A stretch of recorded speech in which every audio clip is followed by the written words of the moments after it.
guys will cut these off, open and reset. Not sure.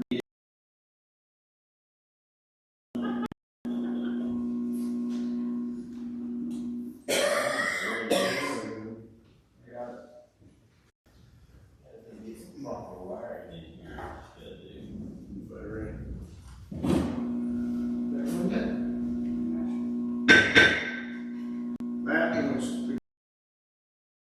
this November the 18th, 2024. You will do the invocation and pledge that concluding the work session. Jack, will you give us the invocation? Be happy to. Father, thank you for this day that you've given us, and Father, I thank you for the time that we have to get together to be about town business. And Father, I just thank you to be with our law enforcement, emergency services. Father, I thank you for being with our country, and thank you for all that you give to us. In Jesus' name we pray, amen. Amen. Stand for the pledge of allegiance. I pledge allegiance to the flag of the United States of America and to the republic for which it stands, one nation, under God, indivisible, with liberty and justice for all. Moving on now to the next item is the department head reports.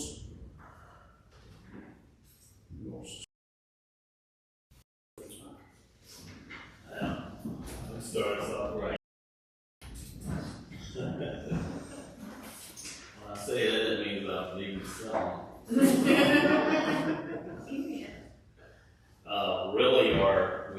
We're still working hard to get people through. We've got them in every school we could possibly get into, but that's how when I came in, we were behind on so many items, and we're playing catch up on every piece of equipment you can possibly have, and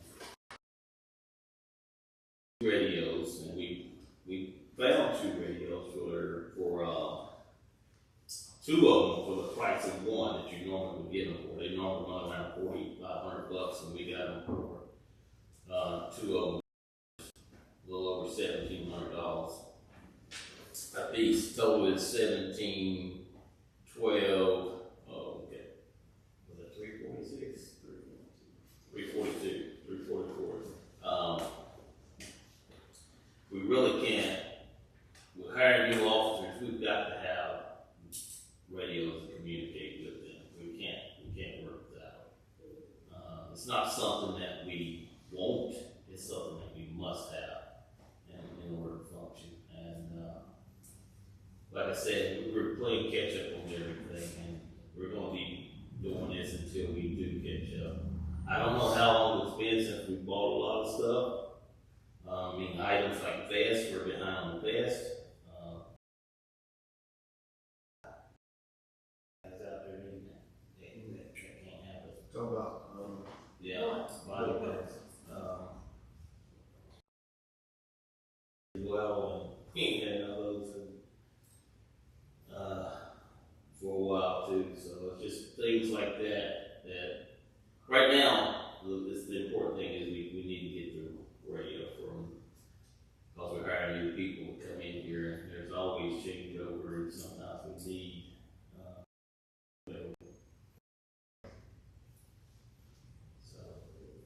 Do you have a cost on those radios, Chief? Sir? Do you have a cost on those radios? Yeah, 1712. Times 2, that's be $3,424. That's 2 of them for what they normally sell $45 a piece. So we're ready to get those.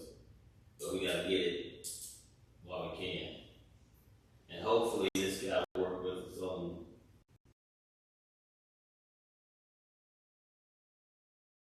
he can help us out with still paying that brand new price. So you just need 2? We need 2 right now. 2 right now. Let's just say 2 right now. I can't guarantee. I don't want to get more than that's where I might be. Right now, we're just trying to get what we actually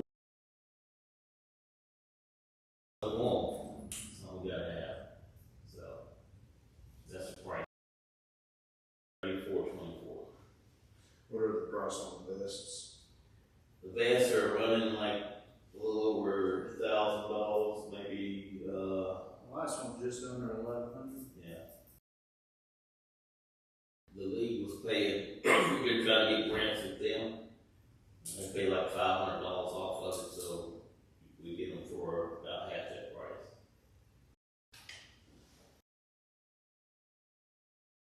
On inventory on everything to see exactly. And once we get that, you know, we won't ask you for anything we don't have to have. If we can find a way to get it on our own, we'll do that too.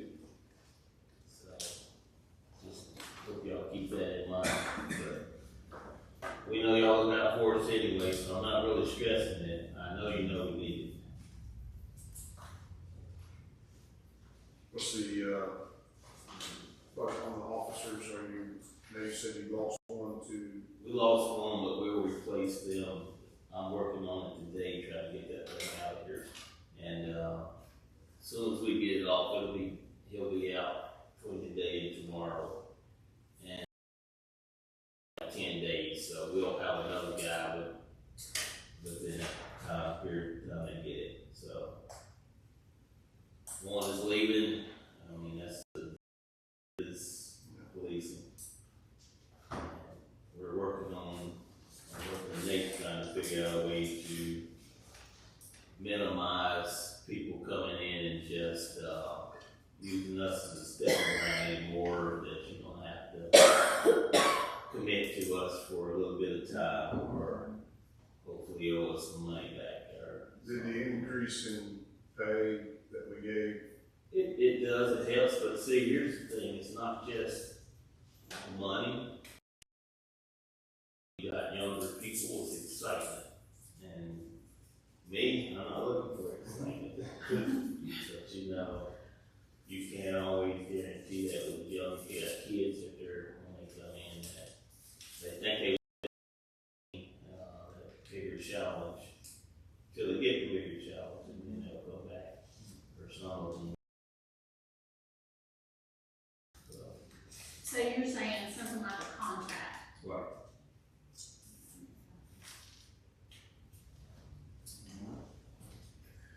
Mr. Zach, is that it? That's it. Just going on what Mike said, I mean, we're gonna have to allocate some money. The next meeting, I'll have it available. We're looking to get, we all talked about it, getting on a schedule not only for police department, but all the departments in a normal schedule of equipment replacement, vehicles, everything. Unfortunately, up front, it costs a lot. Behind on vehicles, equipment, everything, spending the money up front, and then getting a good schedule moving forward to follow for equipment purchase. But Kind of like what we've done in the last few, last Yes. 4 or 5 years with the lawnmowers, where we got them on get one new every year, so.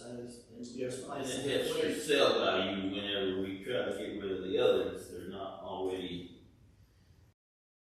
maybe we could get a dime out or something. We're just not getting scrap costs. plus you save on maintenance. Yeah. The upfront cost of that's usually pretty high. But really just getting a good understanding of what we have and where to go in the future. That's all I got. Aaron? Well, work's been going on steady in the park. We've hauled at least 50 dump truckloads of sand out. The playground equipment was gonna be here. They called me right before Veterans Day and had a crew that was wanting to work, but they didn't have a project going on, and they were going to try to come up here and do it. But then they ended up not being able to schedule the truck to deliver the equipment up here for Monday. So they had to follow out of those plans, and they're supposed to text me or email me sometime this month and let me know a more definitive schedule on when that's gonna get here. Area in the park for the most part is ready. The spot for the new piece of dirt to, the last piece that we had brought, the rock. Of course, the sand was already there when we installed it, and so there was so much sand there that they didn't get the base deep enough. And so we kind of had to come back with some dirt and round up around it to make it more of a solid base and not have a couple of feet. We dug 20 foot and 18 inches off before we got to the original base. We found the old original mats for the swings and things around playground equipment that was just buried. A foot deep. Yeah, a foot deep in sand. They are working at the cemetery, cleaning it up, edging around stones, getting ready for the Grease Across America. Trying to think what else is going on. We've got a whole long list. The leaf truck, of course, is out, running now, and brushing them. We did shut the park down for the immediate future, and that got a press release through the paper and whatnot.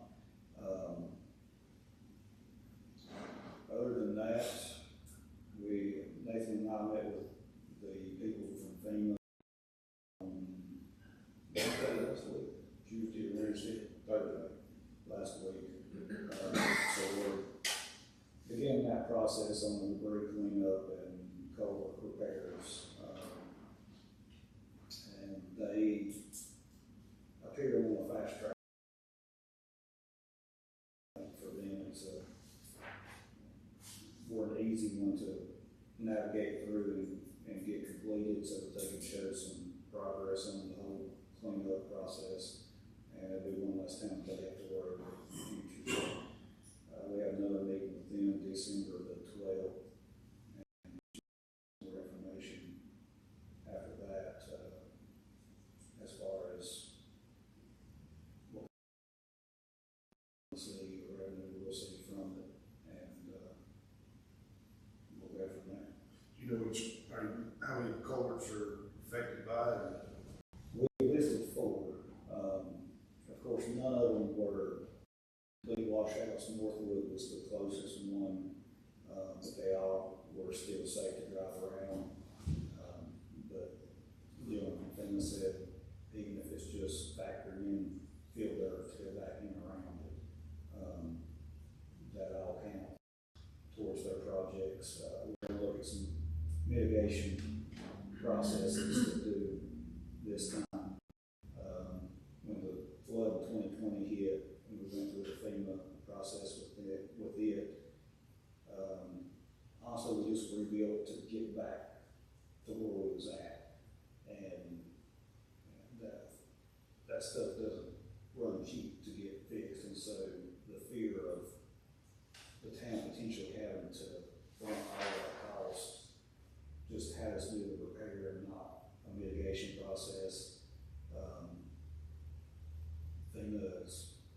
They preach pretty strong on mitigation to avoid, because 2 of the areas that were affected during 2020 as well. Just make sure, this makes sense to fix it correctly. Right.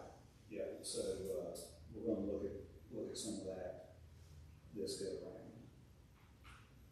Any updates on the project on Hawthorne? You mentioned that they hadn't started yet, but. Right, they still have not started. BNG emailed last week, and or not Monday. Anyway, well, this is Monday. Sorry, it was last week. I'm used to Tuesday, this being Tuesday. Completely understand. Yes, it was last week. I emailed and said that they were finishing up some projects that they were already currently doing, and felt like that once they got those completed, they would begin with us. So hopefully it won't be too long.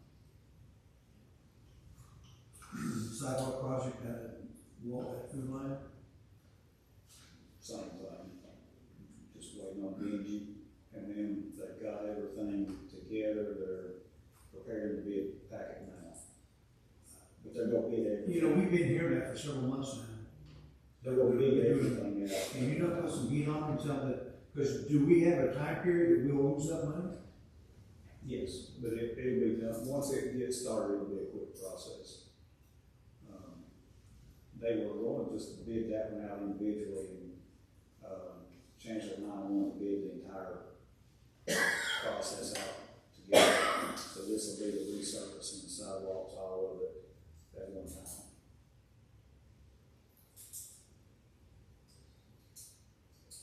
When you expanded this is nothing that you talked about, but when you expanded the Christmas light drops that go on the poles, and you went down 16 up, you did all your, but did we put any in at Matheson, or any at the park at Matheson Park? There is not, there was only, I think, one pole that we could have potentially done it on. It had a street light on it. There's one street light right there at the parking spaces themselves.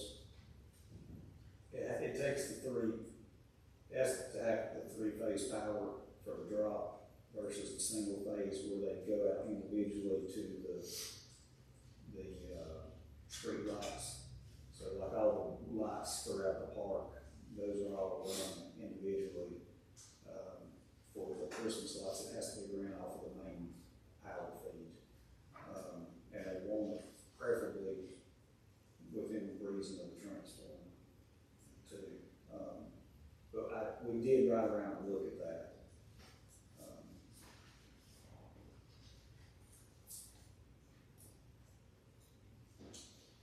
You have questions?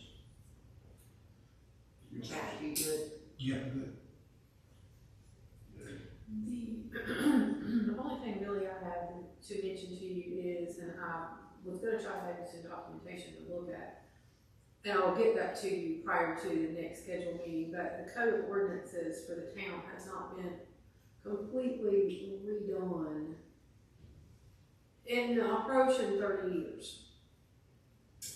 They get updated every time any kind of ordinance gets changed, and we do supplements to that, but that creates things like, if you have item 25, you might have .1A, .1A, 2, and it's just confusing. So we just really need to take a look at that. I've got information from the place that we've been with all this time, with the American Legal Publishing. And then another one that is, it's called Civic Plus. It used to be Municode, which is what it appears that the majority of all municipalities and governments have went to, but ballpark to redo that, have a total legal review from their legal team that says, yes, we can do this, yes, or no, we can't do that, and correct the language and clean up all the stuff. Somewhere around 11,000. It's called Civic. Civic Plus is one company, and American Legal Publishing is the other company. And I should have you some hard numbers to look at, maybe at December. That way, because that will be a pretty lengthy process. Staff will have to go through some of it, they will have to go through some of it. It will not be a quick couple month turnaround. It'll be a. Can we have a hard copy of that we can go through? I could get you one. It's like this thick to do that. But does it not have like all the ordinances that address everything in town? Yes, Okay. yes. It's on the website too. But it's Okay. yeah. It's just, what was the other one's name? Civic. American Legal Publishing, and it's Civic Plus. It used to be called Municode. I think Civic Plus bought out Municode. I had some numbers, but they were not as easily to be read, so I want to do it. Condense them just a little bit. And that's something we should take our time doing, obviously, because that's, there's a lot in that. and that's what they do, well, it's not all that they do, but that is their main thing, so it's not like we're asking them to do that, and they do lots of other things, you know, that's.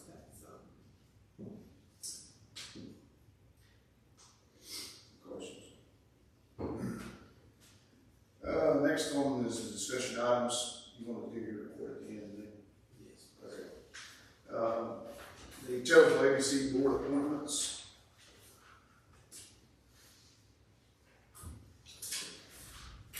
Alright, y'all have given me several names.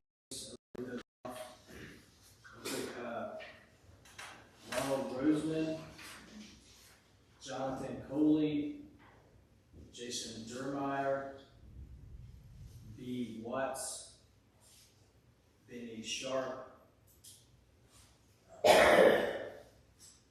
that's it for potentials to be on the ABC board. Are there any other names of anybody that y'all would like to recommend before y'all discuss those particular individuals? Well, personally, I feel like we should have an attorney on there because of the, I mean, this is just my opinion, but many times an attorney sitting at the table when you're discussing certain things is very helpful in those board meetings. And, you know, probably somebody, I don't know if Matt Byerly or Ed Hedrick V live in downtown Taylorsville. Do they live here? Or are they just attorneys that come in here? But I mean, they're both Alexander Central kids, guys. I can't make this live. He lives right. Are you talking about Bobby King? I mean, he lives right in On Second Street. Yeah. I mean, if you have to have someone that you know lives there. We don't have to have somebody that lives here. I just think it would make it a little easier Right. if they're. Yeah, the board could also contract with an attorney part-time or something like that if they wanted to do that. But it would be cheaper in the long run if it was on board. True, it would be cheaper, because there would be another operating expense for the board. Not saying, it would benefit us if he was on the board. Yeah. So he would have our best interest in. So of that list, how many are going to be selected? Three.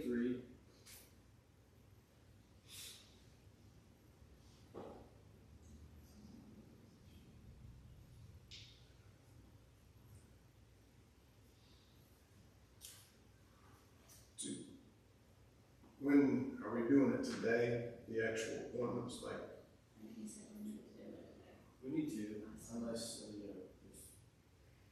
if y'all really want an attorney on there, you can, maybe appoint two, and then try to find the other attorney, and then appoint that person. But, we do need to have a 3-member board, and we do need to appoint, members to the board as soon as possible, so we can get started and, transition with the store. I guess what I'm asking, we can do it in a work session. We can.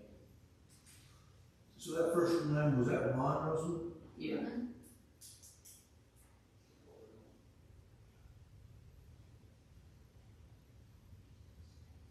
I nominate Ron Roseman for the board, ABC board.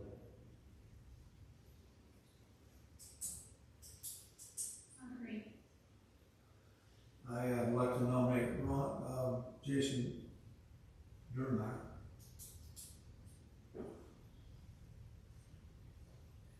Are we at a point where y'all are in discussion, or are y'all making motions?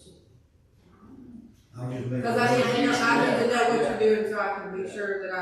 Y'all want to discuss any of the specific people that are read out any further? Do y'all have any questions about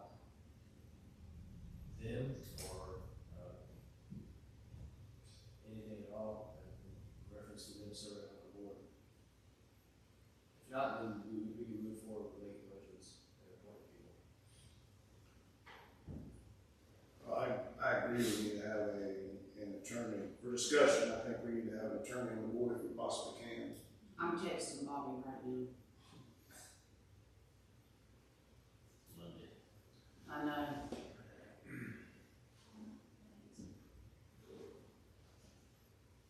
If you got money, man.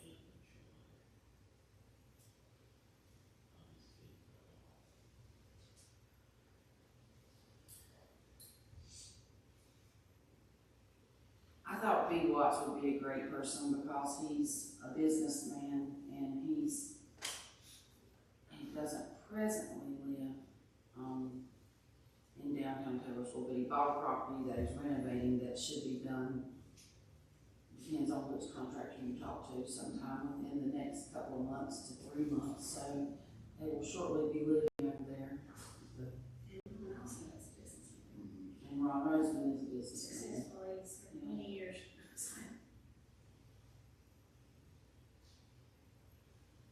And he lives in Do we need to, if we're going to nominate somebody, we need to individually vote on that I person? said, let's do it individually. I think so. So, I make a motion to nominate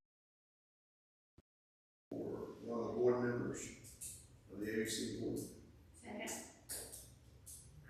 Is there any discussion on Ron?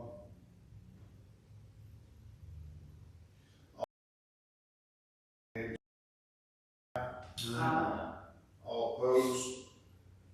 There's none, so Ron Rhodes is on. Does anybody else have any nominations? I make a motion that we nominate, or we'll put B. Watts. I think Jack made a motion earlier for Jason Termeyer. I did. Is that a motion? That was a motion. We have a motion. Is there a second? Second. We have a second. Any discussion on Jason Dermeyer? There's none. All in favor of Jason Dermeyer, say aye. Aye. All opposed? There is How do we do this? Because like, I've got 2 other people that I want to vote for, and he's responding, so. Bobby. Yeah. Okay.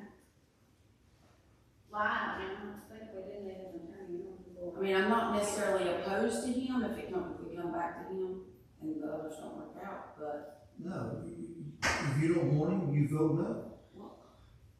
I mean, the motion's on the floor, not to be viewed at a later time. No, I'm voting no. one opposed. Jason Dermeyer is, So now we only have 1 place left. Right. So it has to be. So Kim, you just want your people on board? No. Well, you What I'm said- trying to say is that there's a group of people that you need on that board to make that work. This is a huge venture. It's a $1.7 million, $1.7 million thing, and you've got to be very specific as who sits on that board. And I just think there's other people. I mean, I think Jason would be great to serve the town. I don't know that is necessarily the place that he should be. Who That's talked my- to Jason? Somebody had to talk to him to submit him. He's I what? Did it? He came up here and met with me about some other various things, and I asked him what night if he'd be willing to serve, and he said he would. I mean, he came and talked to me as well. Well, he talked to me as well, but I didn't present his name. I mean, he's a young fellow. He's somebody that's gonna be around for a while. so that motion passed. So, on to the next one. I want to make a motion, Bobby Campbell, tentatively, if he agrees, He just declined. I He was going back and forth and then he Okay. declined. recant motion.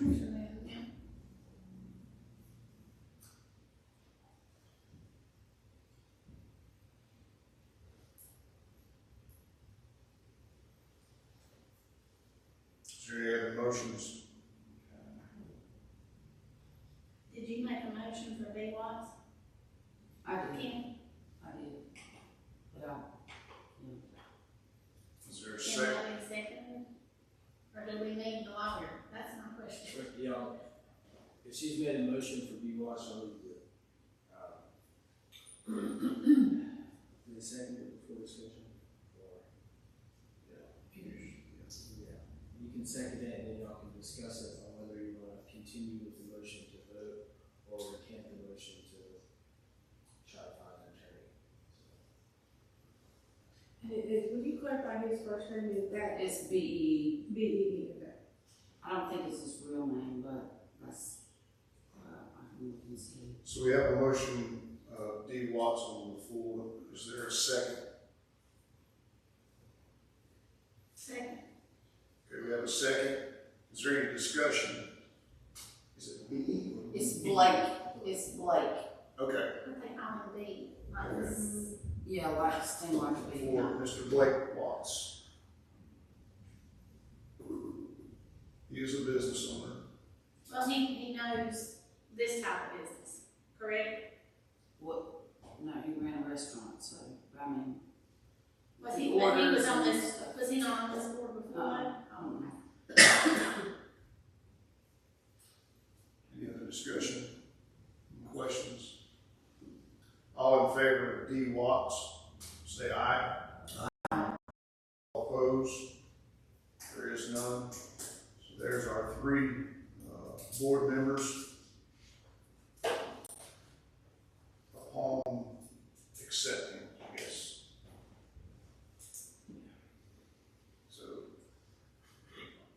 on to the next agenda, the ABC board applications. I put in your packets the general statutes, chapter 18B-85, the distribution of revenue. Also put in here a local distribution resolution from the town of Troutman as an example for how they distribute their net profits. This is after their gross profits. And your gross profits are going to allocate your mandatory requirements. This is going to be 5% to law enforcement, and then another 5% to the Department of Health and Human Services that should be spent for the treatment of alcoholism or substance abuse, or for research or education on alcohol or substance abuse. After that, you'll have your net profits, and you can divvy those up any way you want to, or you can allocate them 100% to the town of Taylor's Old General, which I would recommend you do. Now, this wording says, each month local board should pay the county commissioners. Is that? I am still clarifying that, so I don't want us to vote on the allocation percentages are today. I just wanted y'all to discussion, and if you had any questions about how they should be allocated. There is something in here about 3.5% markup provided. That's an 1885B.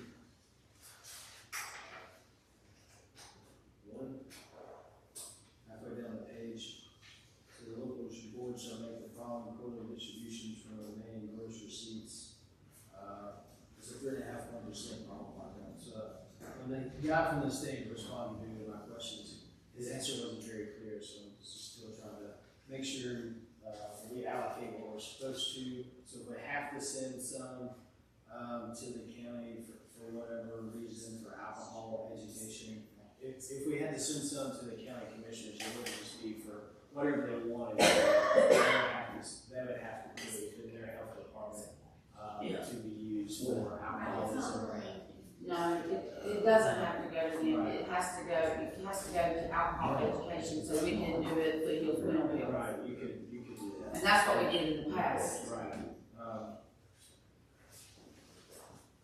She has a question regarding education, I believe.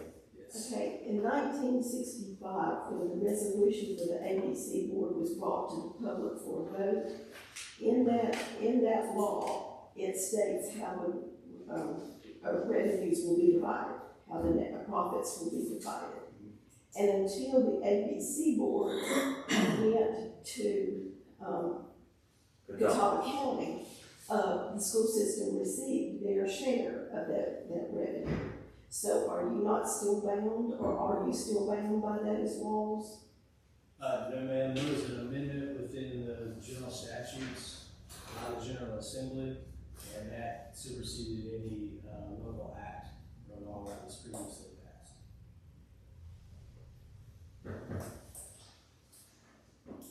I can get you the year that was passed after the meeting. And I do not believe that, even though it says, I think that there doesn't have to be a line for law enforcement, because we fund our law enforcement, because it's part of That's that. for, the investigation of, alcohol, criminal charges. So unless we're gonna dedicate, and I can be corrected if I'm wrong, but unless we're gonna dedicate an officer to specifically investigate alcohol crimes, we would allocate 5% to the North Carolina Alcohol Law Enforcement Agency, and they would enforce the alcohol laws within, the town. And that goes with permitting and everything else that comes with it. And one other thing that we did with that, we did do it before, we did allocate X amount of dollars to law enforcement. And one of the things that law enforcement did for the store, that we don't have that service now, is that whoever was on duty at whatever time would always make sure they made a lap by the store. They would enter the store from time to time just to make sure that there was a presence there. And then whenever money was being moved, like large amounts of money being moved, there was a time set up that they would help. They would go and make sure that that person got from the store to where they were going. So, And that was the local, that was our police department? yeah, that was prior to the merger. I'll check with the state and see what would encompass, the town of Taylorsville to have to do that and see, and I can present that to you in December. Are you saying it's an ALE? What that is saying is ALE is to do everything in there with the permits and all that stuff. It's not really us, it's alcohol law enforcement. Yeah, if the ABC board contracts with North Carolina ALE. You said like 5%. Yes, ma'am. What you're, That's the state level number. So, y'all could allocate 15% from the gross receipts to go to law enforcement if you wanted to. The state minimum is 5%.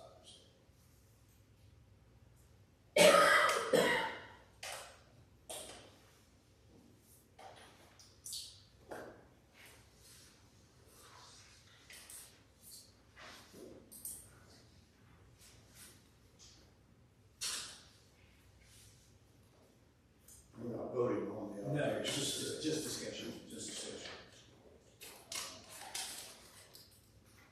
In our previous, local act, we had alcohol education at 7%. I think the, state minimum for that is 5%.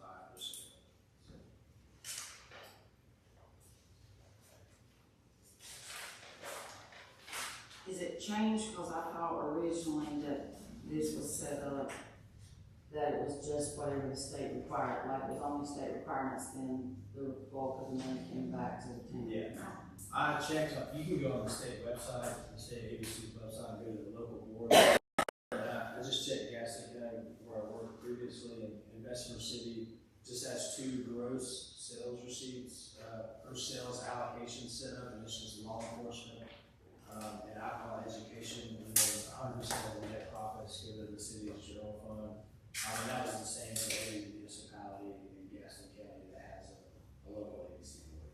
What was the percentage that they were donating to alcohol education? It did not say that, it just said that those were 2 separate, allocations. Okay, because our donation, our contribution, distribution, that's gonna have to leave the county because we don't have anybody that's actually locally, like, put, there, that's a side of the deal.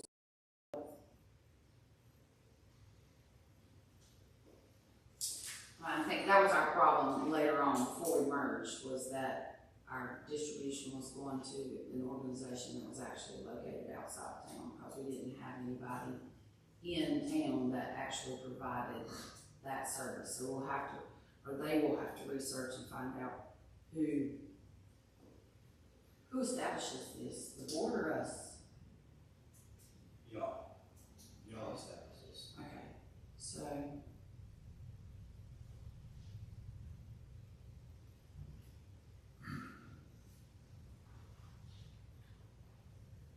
Any further discussion on the allocation? Yeah, on the allocation, looking at this example of the net profits, 65% to the town of Taylorsville general fund, 10% goes to recreation. Would we give that back to the county, because we don't have no recreation? We're not giving anything back, we're changing that, taking it all Yeah, out. I asked the question. That's, I take that to mean that we would use 10% of that 65 toward recreational purposes. Which will go to the county. No, we would, for us, like, we have parks, Madison Park, Town Park. So it would be for the facility, not an organization. Not necessarily programs, but No. yeah, it could be allocated to. Okay. So it could go to other 5,000 parks. Yeah. This is just our old allocation, like I said, this, But for example, yes, we could say out of the net profits we receive, 10% go to recreational facility maintenance. And y'all can allocate something. What you said a while ago is it doesn't have to be divided up, it can come back. It can You all do go the back to percentage of the two that are required, and then 100% of the remainder of the proceeds come back to the town for the discretion of the town. Yes. that Which is the way that Catawba County one is set up.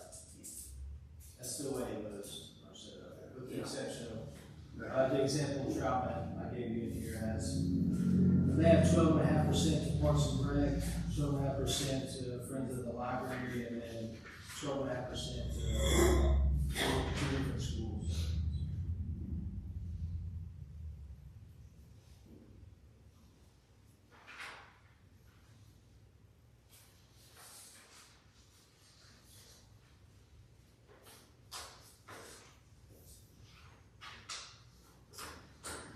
Any further discussion on allocations? That's fine. Yes, I'll have all the information needed for December 3rd, to clarify the law enforcement, question and, dollar percent charges, and, what needs to happen, so we'll have resolution ready to go. For however y'all Everybody else, board satisfied? Next item on the agenda is land use plan update. What do you have there?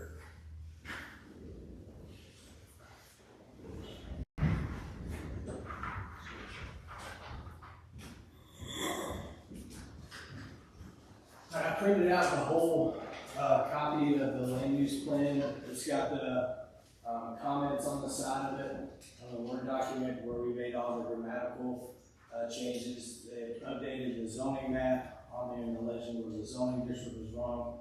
They did check with, Greenway, our transportation, vendor. They do not have a set stop for the medical, stops, but that is a flex stop, so you can request to be dropped off there. So they've added in some text right above that map that says medical, this is a flex stop where Greenway allowed you to stop there. So you can look through the land use development updated one that I printed out to let you know. Excuse me, I've got an appointment with the doctor, so if you'll excuse me, thank you. Hope you get the feeling in there. There seemed to be a little bit of confusion about the land use plan at the council meetings. I just put together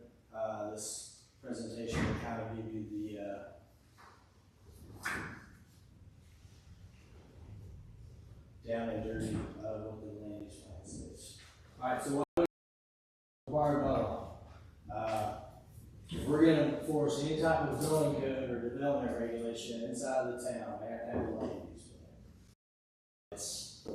Keep in mind, the land use plan is not a playbook, but it's more of a bird's eye view of how you want the town to look in the future. The plan addresses several different sections that actually went over from the COG the other night: demographics, transportation, parks and rec, land use zoning.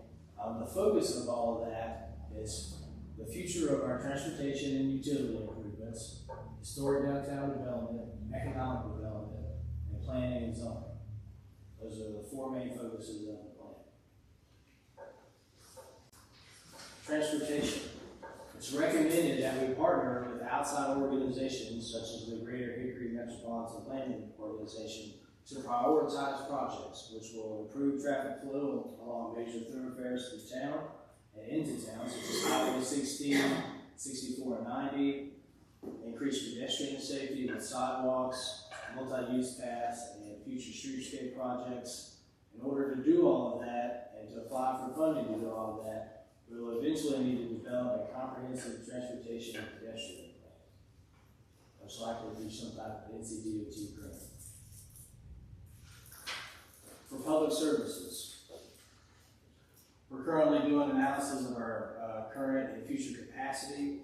We need to identify potential growth areas, which we have, and the land use plan helped us do that. Look at creative funding for infrastructure projects and prioritize these infrastructure projects and match those with future growth and development.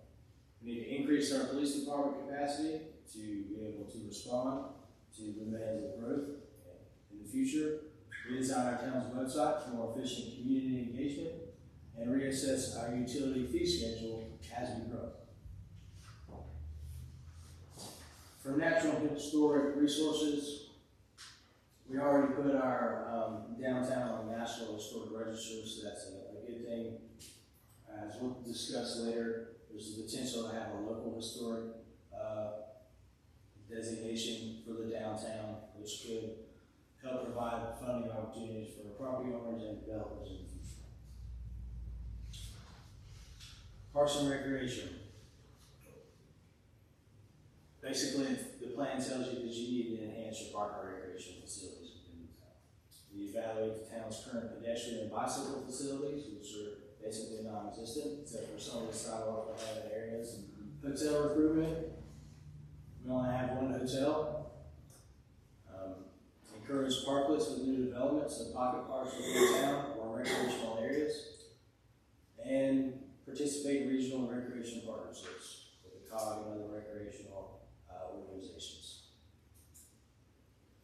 Land use and zoning. Potentially bring planning and zoning in-house, achieving town land use goals. It's easier to be able to control all of that stuff if you're the one controlling it and you're not relying on someone else. Amen. Prepare to expand town limits and utilities to outside development as we grow. The expansion of staff and capacity for zoning code, planning, and code enforcement. Require new subdivisions that have sidewalks, street trees, and pedestrian amenities. Promote downtown development standards that align with the Secretary of Interior standards for historic places. And diversify our housing stock. You can't have a mixture in a diverse population if you don't have different types of housing for people to live in. Not everybody wants a single family house with a big yard. Some people want apartments, some people like to live in townhomes, some people like to live downtown. Some people don't like mowing their grass, unless you're Jack. I do. Then you mow your grass every day. I do. Some people don't want to do that. They don't want a yard. Call me. Somewhere else. There's four things from the land use plan. As a town, we need the future for commercial, industrial, and residential development. We need to develop goals for future transportation and utility improvements to advocate and lobby on behalf of the town and our transportation needs. We need to prioritize our goals with further comprehensive plans for transportation and pedestrian, land use, parks and recreation, master plans, anything and everything that you can think of, which helps you apply for grants. And we need to increase our staff capacity as we grow. If we can't grow and then keep the same amount of staff, we do 3 or 4 times the work. Any questions on what the land use plan says?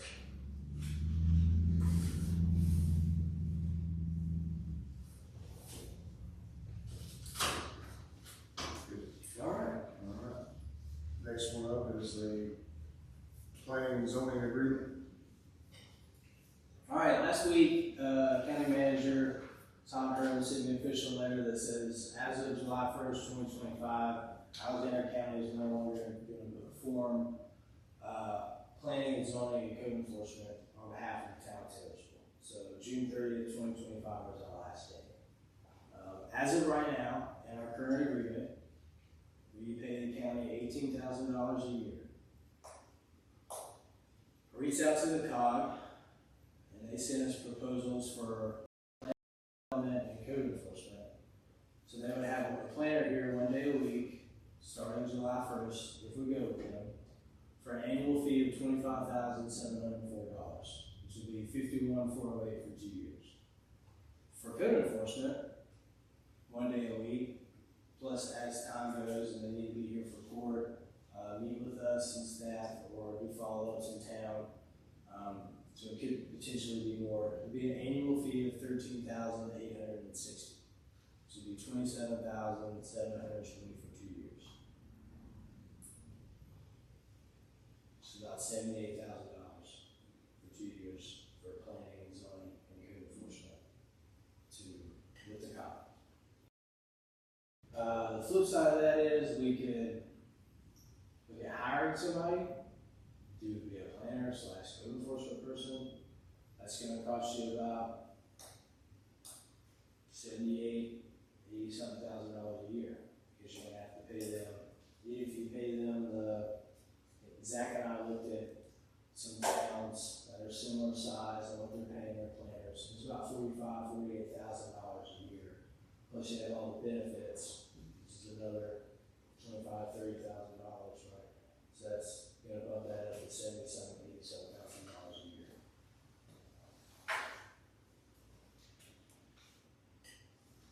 Or there's the potential that we could try to hire a part-time person. Somebody may be retired, that has planning experience, that only wants to work 2 or 3 days a week. And then, so they just come in 2 or 3 days a week. If they were retired from the state, they only work 1,000 hours a year. So that would help restrict them throughout the year, how many days they would be here. This isn't anything we have to decide today,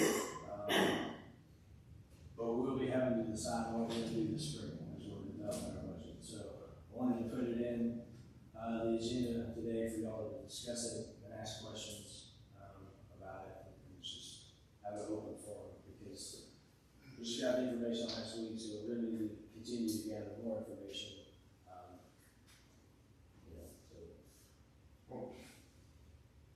I think we got planning and zoning, but do we have any enforcement?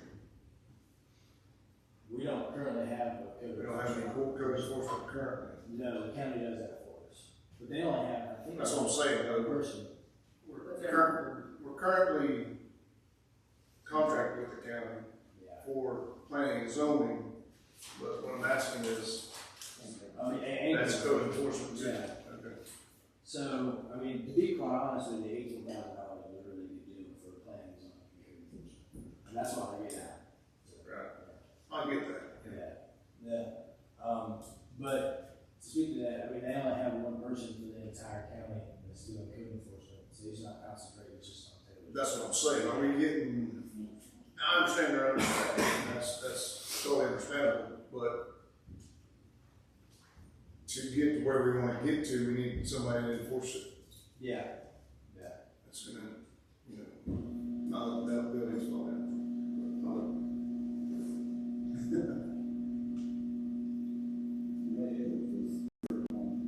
That was Victor, Bill, and Brian, and we're gonna put it on part area.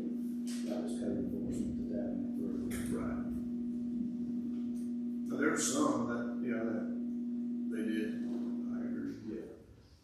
I think it would benefit us to, I mean, how effective is the COG?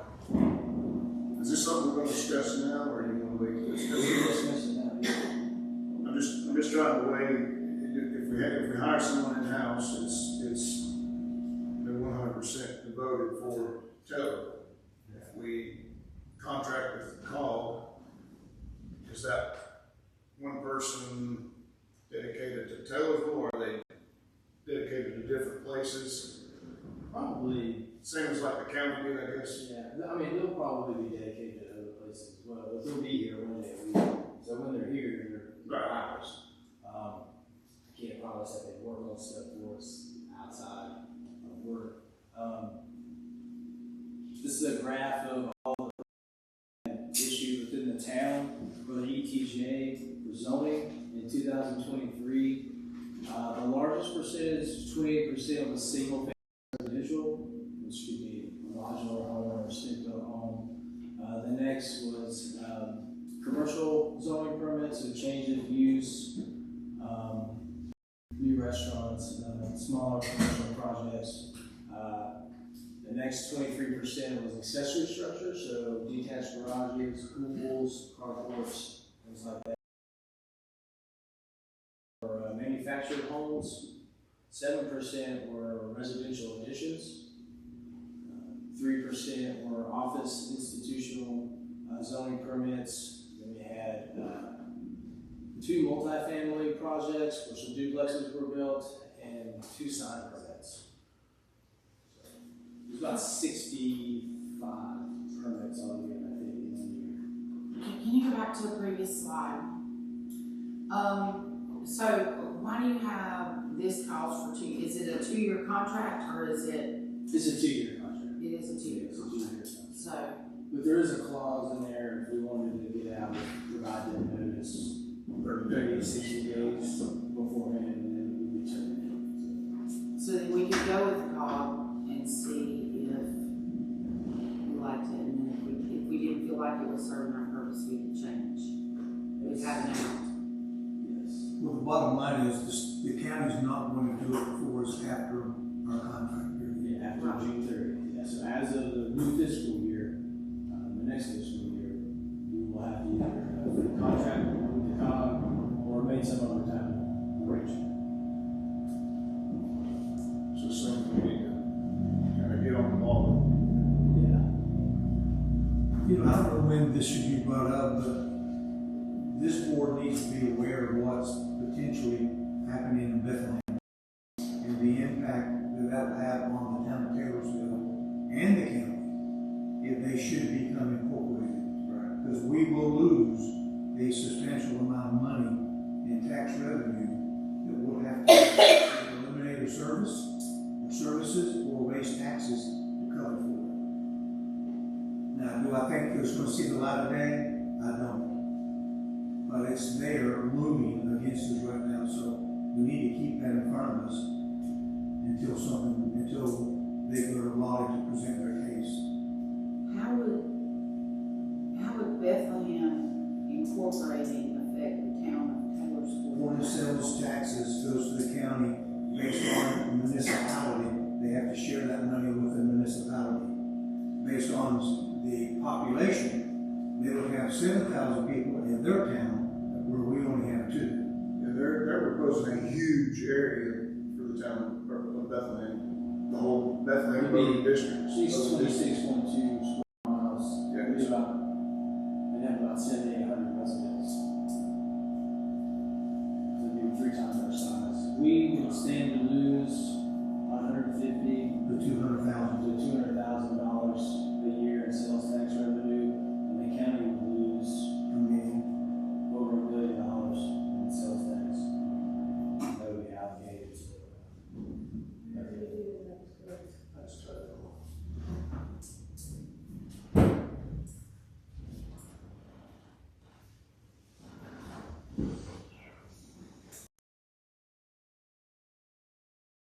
Did I see a number based on that 200,000, what it would impact Taylorsville as far as taxes? That'd be about 4 to 6 cents on our tax rate.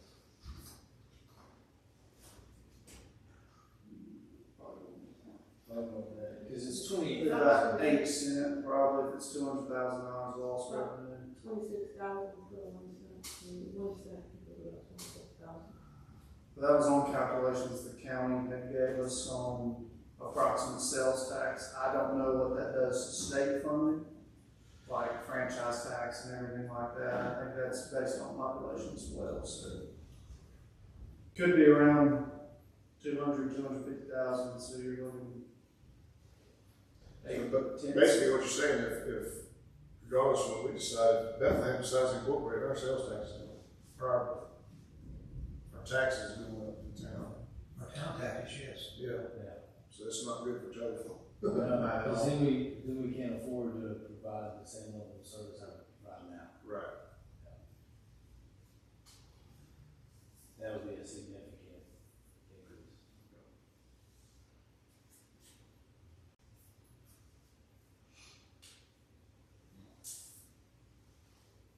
All right, any more questions on the plan and zone?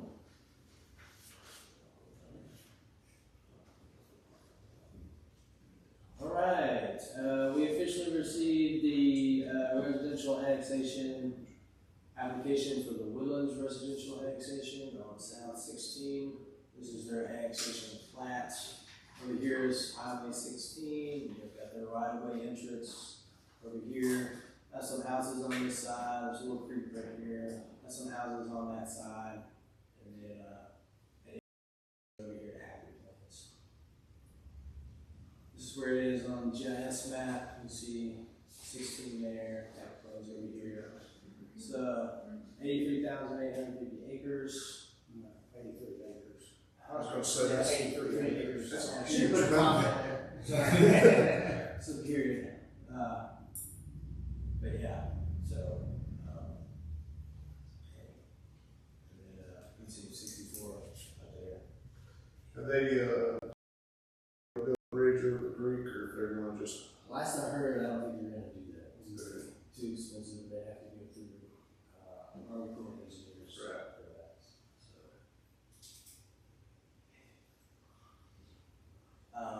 But, at the next meeting in December, y'all have to vote to, direct the clerk, Ms. Yolanda, to investigate their application package, and then we would have a public hearing in January to annex this in. But the annexation of this is in the county, correct? It's in the ETJ. It's in the ETJ. Okay. Yeah. In the county, in the Yeah. what's the potential, I'm sorry. Well, and then we're providing sewer service, not water.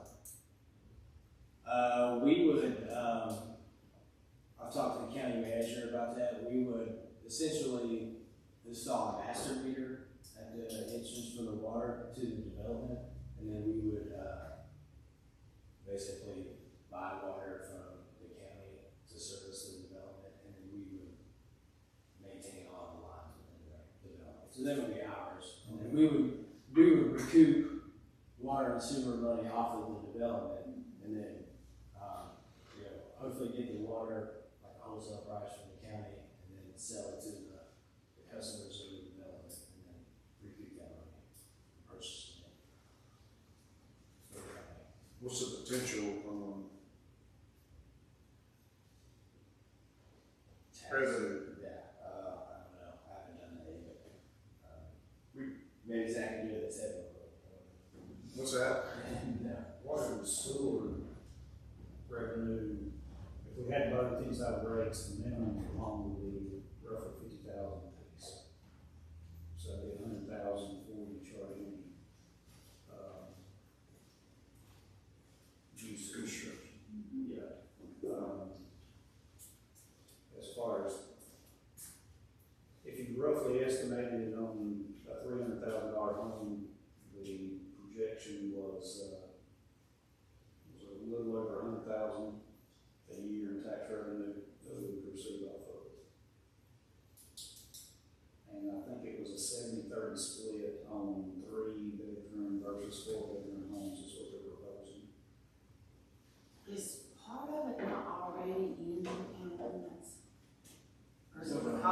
that's marked off, because it looks to me like the sign should be, it looks like the sign should be, where's Macedonia? The sign's not actually The sign's not actually at the line? at the corporate limits, no. Those were all spot annexations. Everything on 6490 south is a spot annexation. It's not it wasn't part of It's not the contiguous, it's original. not contiguous. No. Did we not, we voted on this particular property Yes. before Nathan came. Was that not annexation or was that something different? That was to allow them to continue on the investigation. Okay. So this is the annexation of the property itself, not the housing, but you still have to go through the plan zone before that would technically. But it is zoned for single family, so they'll have to rezone it. This need to get their construction drawing approved. So it takes a while, so they have several months. So we're looking at a potential of several years with this.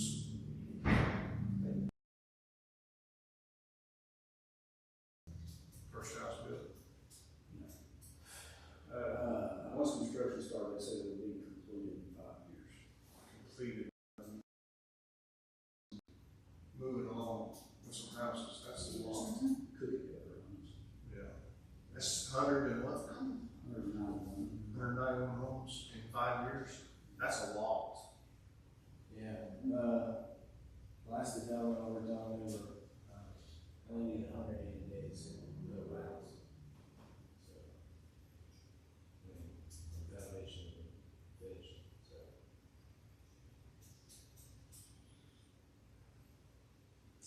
That's been long.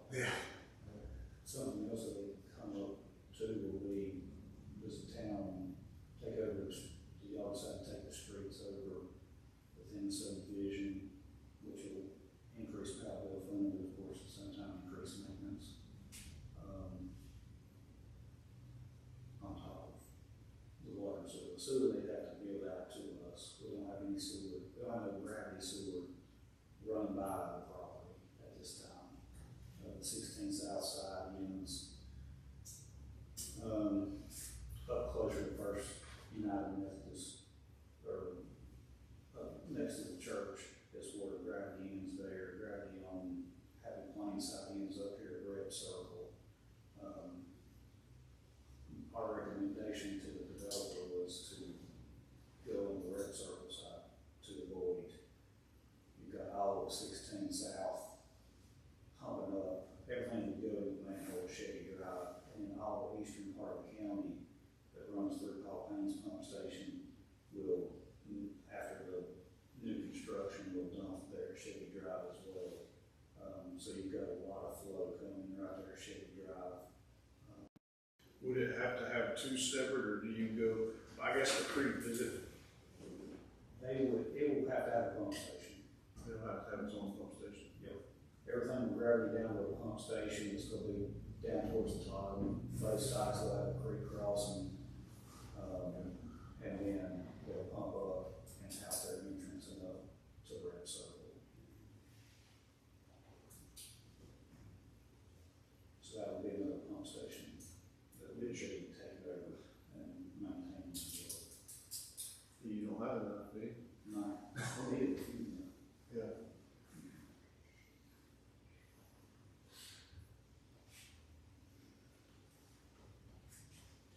So what were the plans for the development, what type of housing? Single family.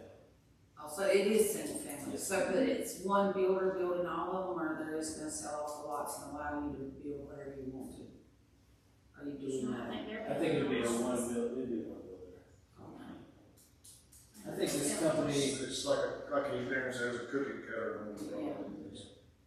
Well, they probably have 4 different designs. And if you bought a son, though, you probably, if you purchased a lot, more than likely you get, if the house was already built, you'd have a choice of what Yeah. layout you want. Different housing. Next up, anybody else with Woodlands? Next up is item number 6, local historical district designation report.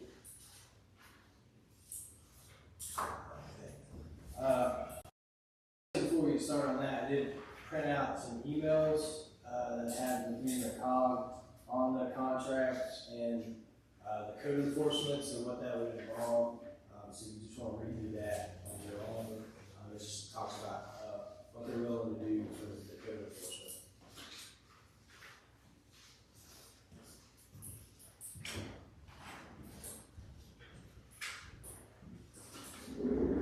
Also printed out for the local historic district, the Alexander County Historic Preservation Commission standards. So basically what this is a report in your packet that's looking at designating our downtown as part of the National Historic Register as a local historic district. And with that would come a zoning overlay that would be put into the current Alexander County Unified Development Ordinance, which means that if anybody built or redeveloped their property within the local historic district, they would have to abide by the historic preservation design review standards. The review standards is like a 20-some page document, so I just got it this morning, so I haven't read through it. But if you redevelop, if you make any modifications to a structure that's within a local historic district, you have to apply for a certificate of appropriateness from the local historic preservation committee. And there's an application process for that, review board, and then once you get your certificate of appropriateness, then you can apply for your zoning and building. So I did email the county manager today, because in my experience, I've never worked in a municipality that's had its own historic preservation commission. Some larger municipalities do have their own. Whenever I worked at the county, we just had an interlocal agreement, and they did that on towns and a half. So he said he didn't see why that would be a problem. Also, pertaining to planning and zoning, they would still do building inspections and fire code. So that would be something that we would have to take on for that. But this local historic district for the planning board this month, I think they recommended to have it. So the county commissioners will look at it Monday, December 2nd at their meeting, and then you'll have a public hearing on it Tuesday, December 3rd at our hearing. And Miss Amy Buckland from Alexander County Planning will be here to discuss that with you. So wanted to put it on your radar today, so you can ask any questions that you may have about it. So if I don't have that answer, I can get that to you before December 3rd.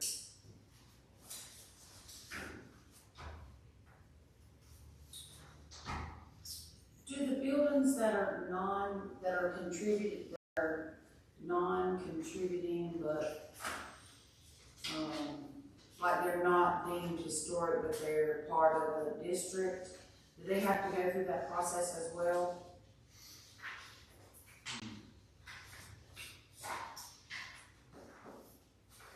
Possibly. I'll find out. So it would be like, Sheriff Arvidson's office.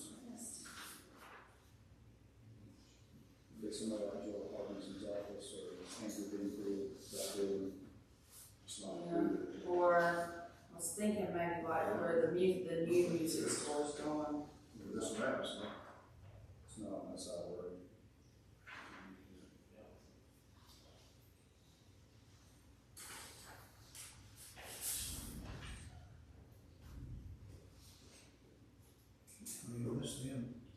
That's across the class fours. Excuse me. Yeah, because they're within the district, but they're not a contributing member of the district. So like adjustments and changes we made to the building prior to it being approved as a historic district building. Therefore, they lie within the area, but they do not contribute because the facades were changed and stuff. So that's why we're not on the list.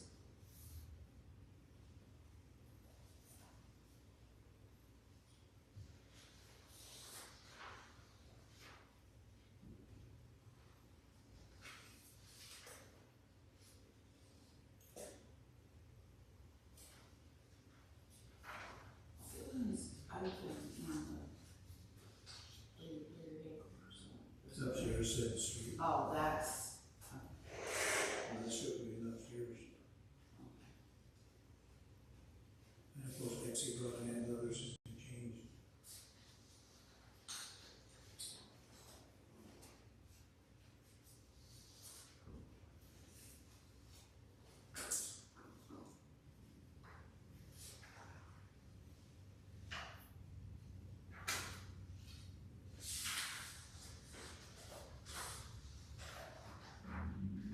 Any other questions on the, historical district?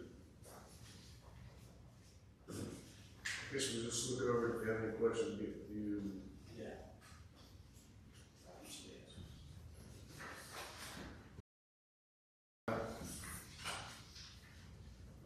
Moving on to number 7, the road diet.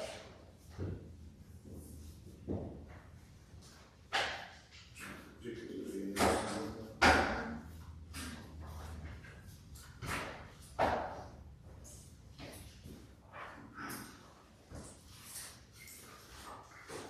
So JNTIC has completed the road diet, which is still showing a draft plan for review and any proposed changes that they would like to see.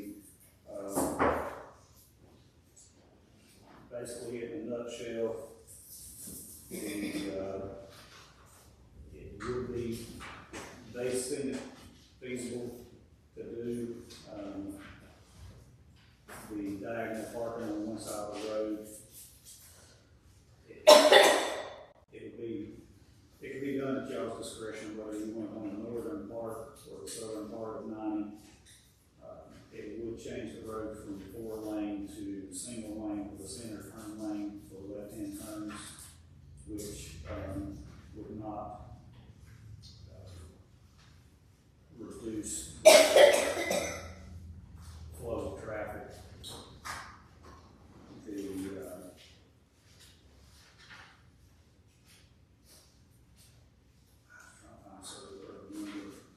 Parking spaces, 33.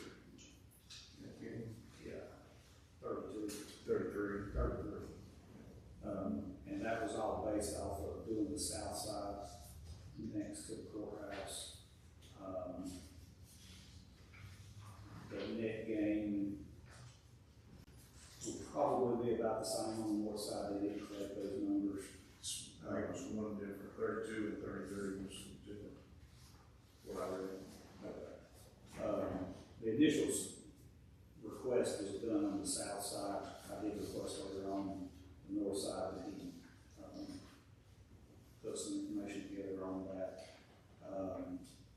Their recommendation for the south side was, because the majority of the traffic was courthouse traffic, it would reduce the amount of pedestrians crossing the road to get to the courthouse if it was on the south side. My request on that was the north side to benefit the businesses more. One factor into that, though, if you do it on the north side, would be loading and unloading for the businesses. Their recommendation here was a rear loading and unload zone, which doesn't necessarily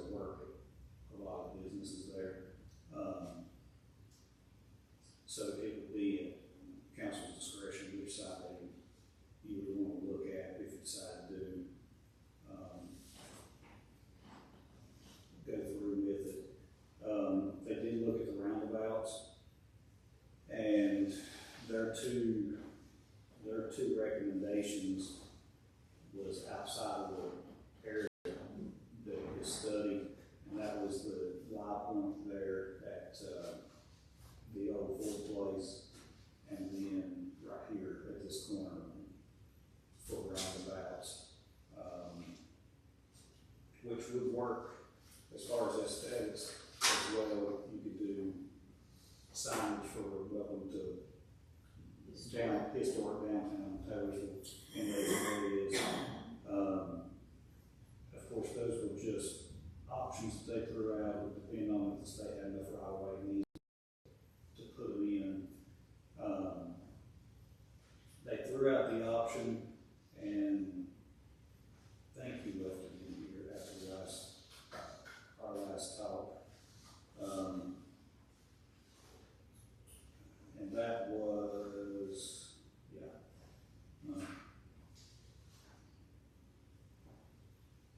potential for one-way pair consideration.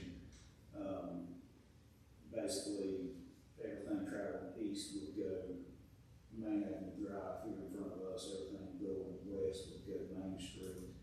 But there's potential for creating a lot of issues, emergency traffic wise, and visibility of storefronts for everybody traveling east if they're not going by Main Street as well.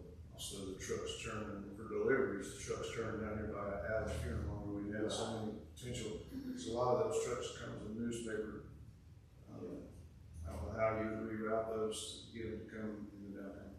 Right, so that would be a traffic nightmare than a benefit. You can name them, Southwest East North Street Park Drive. I didn't even say that. I'm sorry, go ahead. But they see no reason why it wouldn't be feasible.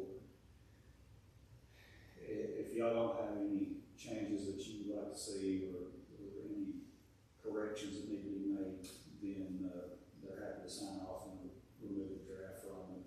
This copy would be ready to go back to the state for their review, and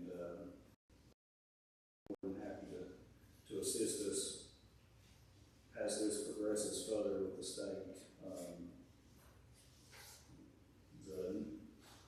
The next part would be, if the state approved, potentially the state making us pay for the design for the parking spots and the layout for that to give to the contractors.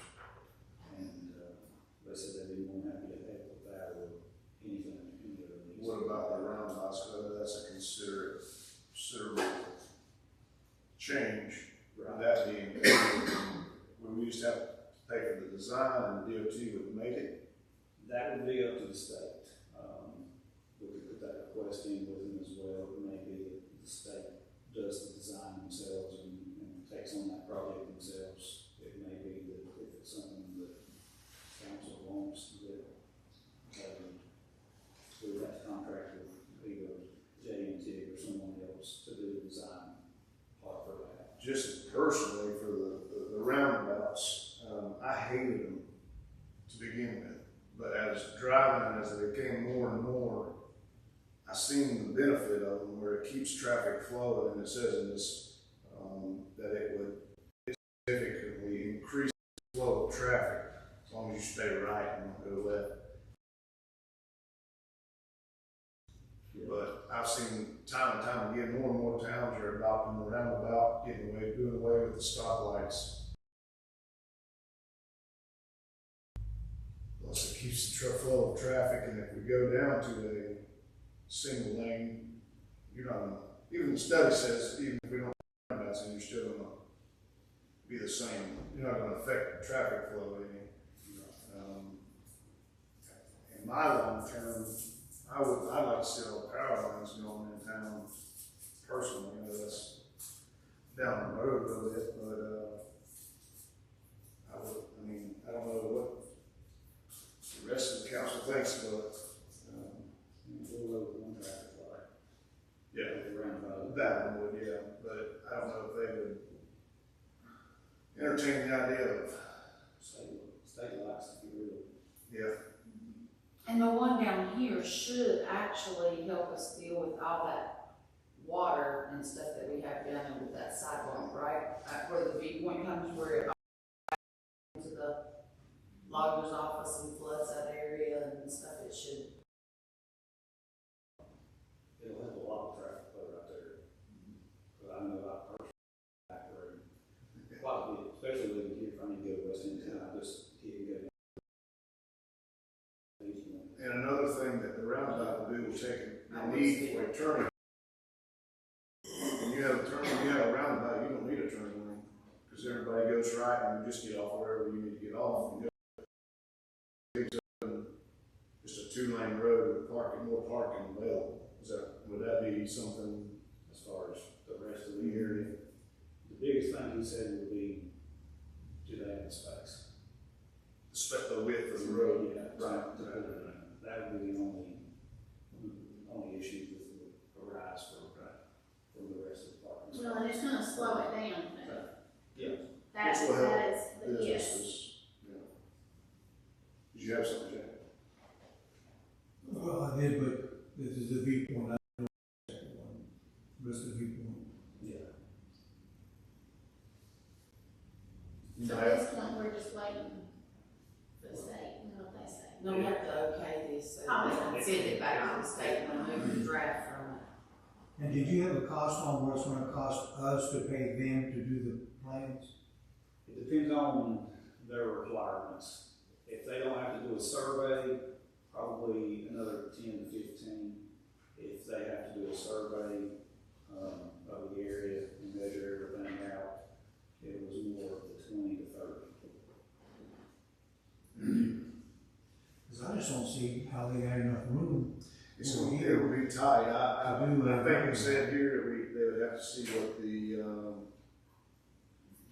right of way was, and I'm sure if they would have to be some stuff, because that's a pretty small intersection right there for a roundabout. Yeah. Of course, some of those poles are DOT's poles for traffic lights themselves. What I have seen is, it's especially in Atlanta, it's a roundabout, but it's a curved roundabout that's just flat, and you run up on it. So if a tractor trailer goes around it, the trailer just skirts up on it and goes on. You have the potential to go straight across if you want to, but it's very well defined. It's a raised concrete with a ramped curve, I guess you would call it. So those, I would imagine that would be what would go there with a sign in the middle or something, but I don't know anything, unless they expanded, new telephone poles, like whatever. That's me just looking at it. Of course, if you move telephone poles, you're moving sidewalks at that point. But you got, like I said, you got to look and see what the right of way is for DOT. That would be a whole lot harder because it's not 4-lane right there. Right. You're only at 3-lane right there on both sides and 2-lane on the other side. Parking lot right there, so that's not a big deal. Right. As far as adding parking spots. But on the other side for Main Street, you want to kind of keep that. Do y'all have a preference? I guess one thing that doesn't need to be spelled out, do you have a preference north or south side for your diagonal parking? So it's one side or the other, Yes. not both. Not both. Because they had to use, in one of the lanes where parking would go would be put into that turn lane. And where will the diagonal parking start? It would start at this intersection here. At Town and Country Trail? Yeah, and go down to, 60. basically, because it goes by a single lane, you got that left turn lane there. So it'll be those areas there. Like I said, originally, I was in favor of the business side, but businesses like you, if someone come in and pull a truck and trailer to unload, where you're taking 2 parallel spots now to have an in and out, 6 diagonal to be able to get around the vehicle parked and get out. A lot of times I have to go to the back and unload and haul up the stairs or drag That the was one of sidewalk. Well, that's Well, yeah, but That was one of the suggestions in here for, deliveries. for that but do we hours. we don't have access to the alley, do we? Isn't it private It's- now? Right, It's mixed, It's what? it's mixed. So then we need to pay some attention to those alley roads because they're in really bad shape and lots of people use them all the time. But wouldn't the diagonal parking in the business help? Well, it's not on that end I anyway. mean, well, I know, but even just where he's, Across the street, yeah. Well, in the area that you're talking about, there's really not that many businesses that are like, people are going to, like shopping. And there's a lawyer's office, the event center. rushing out grooms, Mount Vernon. that's where we're parking. But then you've got, how many days a week do you have? You've got all those people. 3.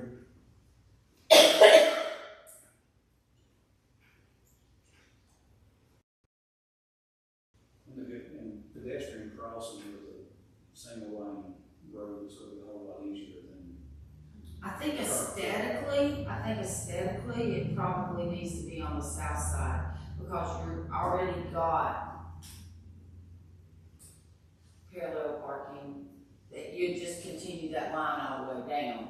And then when you get to the section where you could add vertical parking, it would come up on the other side. Does that make sense? This block, most of this block area here is already diagonal, even on the side streets. So Right, but in the would front, finish it's that. not.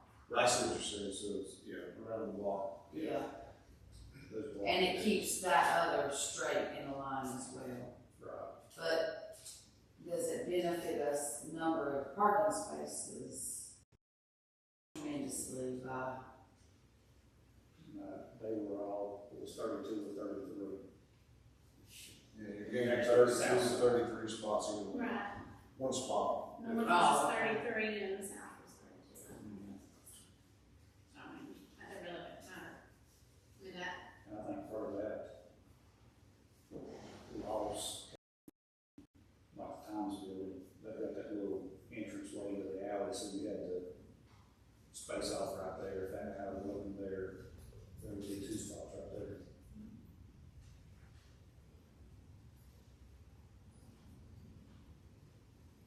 Any other questions?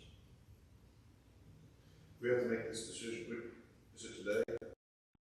we need to get this started? to the state. Yeah. Sooner the better. Yeah, yeah. There's 3 options on page number 2, study. I guess that's page 2, you know, the last one. At the bottom. Option 1 was to convert the 4-lane to 3-lane. And option 2 was, the adding of the, last one. Roundabouts. And then the third option was the one-way street. That's what they're suggesting, the 3 options are. But do we ultimately get to make the decision, or does the state make the decision based on, or they'll take this report and come back and tell us what is actually feasible then? We could, What we have room to we do? could give our opinion on preference on which option you would prefer to see. And then it would be the state's discretion on what they want to see, if they don't like what we want. But we do have to decide whether we want north or south. I would, yeah. Yeah. I mean, I agree that the south side would probably be more beneficial. Also, because it increases the number of parking spaces on the park side of the Right. road. Yes. Or against. What is What is the staff's recommendation? Honestly, either way, however y'all feel. Like I said, I originally thought north side for the businesses, but south side makes sense. South side was their original, opinion. And walking through town, that was one of the biggest things the businesses complained about was the parking. So I see what you're saying on the business side. I see both. I wanted both sides, to be honest with you. I think everybody did.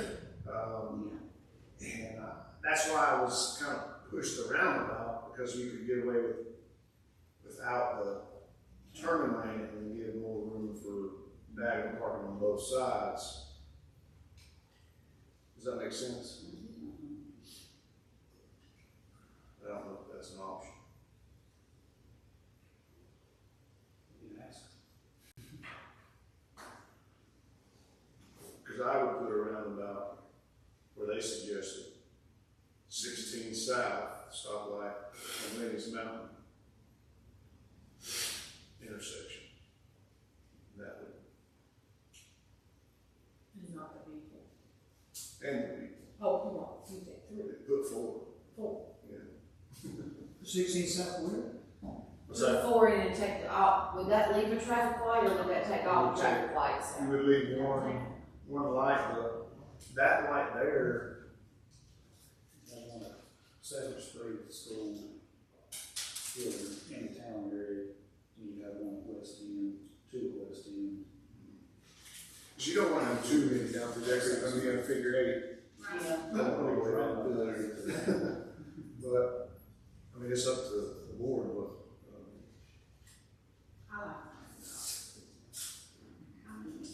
I like I like the idea of a bookend in the district. what do you think, Jack? I brought the M&M.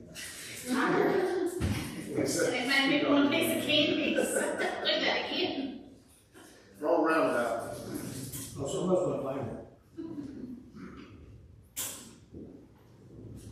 There it is right there.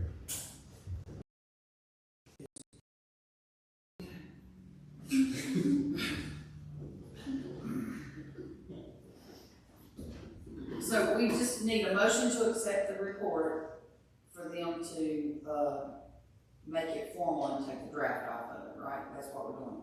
Motion to accept the report. Second. We have a motion and a second. Do we have any discussion? Now, my question is, if we accept this and take the draft off of it, are we able to change anything, such as if we wanted to add something, Or ask about on both sides. Is there room to put on both sides? would that affect us being able to get parking on both sides? I would add that to.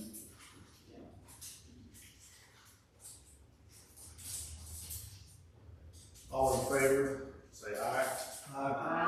All opposed, like sign. There's none opposed. So, that is all we have on the agenda, except for the city manager's report. Nathan, you're up. Yes, we've been talking a little bit about, the parades, we need to get that hammered down. How do y'all feel about the potential flood, from the point? I like the vote. Jack? Oh, yes. I like the float.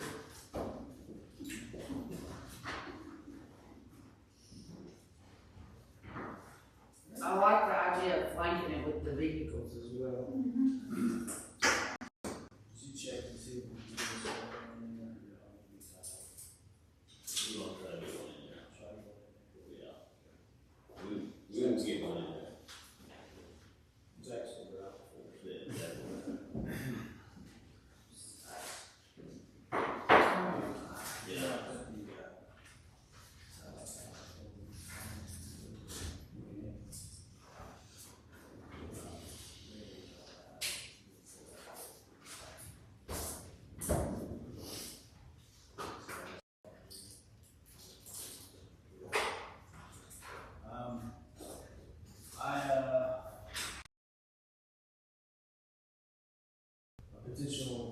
schedule for next year. These have all of our,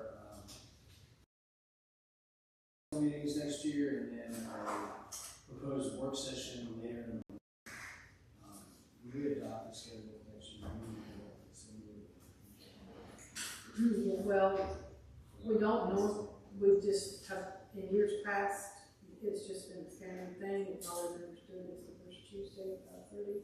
So we don't officially make it a part in like in December. The only time is when the board becomes elected, we have an organizational meeting, in December, which is the outgoing board goes out, the newly elected board comes in, and then it usually tries so this could start when we start being done.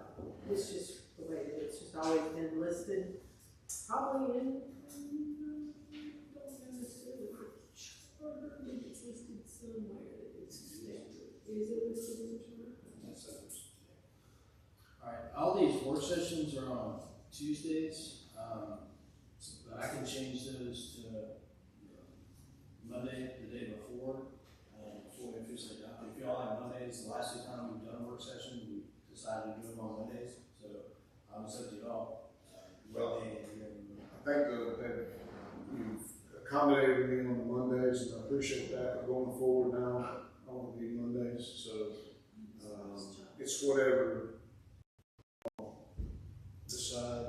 So if you want to make it on Tuesday, good. If you want to make it on Monday, I'm good. If you want to make it on, I don't know, I think Tuesdays gives you time, like if you were dealing with something on Friday and it didn't get completely done, you could finish it on Monday and be ready for Tuesday. So. Tuesday's fine. Tuesday's fine. all the time. Oh, and with this 2 o'clock time? For the work session, it's also for the. On the March the 18th, I have to be, not because I have a wonderful visit with the colonoscopy on that day. You are scheduled way too far ahead. You got And it? that's, I would consider the area department out in Tennessee. We have to. It is a code violation. First meeting after the budget with this program. So if we have a meeting in July, usually we don't know what those need to be. So we'll, if everybody's good with Tuesdays, except for, it's alright with you, Jack, we'll just keep it on the 18th, just know that you're not gonna be here, so. That's fine. So we typically, we don't try not to vote on a whole lot of stuff in our sessions, but, the ABC board was kind of an important issue to get started, and, this road act to continue to move forward, that, is important, but, and obviously, if things come up throughout the year, you all have vacation or other things, try to be as many meetings as you can. We all know that life happens, so, but, yeah, so we'll take off the July meeting. Usually, of course, we will have two in June for the adoption of the budget.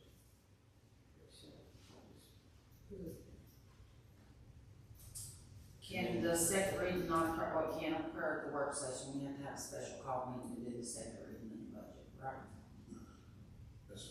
Well, With public. well, we just have, normally have two public hearings. We just can't really have one. Oh, absolutely. So we'll probably try to do it this year, just have one in May, and one in June. So are you saying take July off, or we go ahead and leave it on there and leave July? Take July. Yeah. It's something I conjured up. Taylor for leaves in July 1st. Ocean Lake? They all moved to Ocean Lakes. We can go have a meeting at Ocean Lakes Campground. That's where everybody goes. I don't know, that's what I haven't before it passed. There's about 10 people left in town. She's not really that. And then,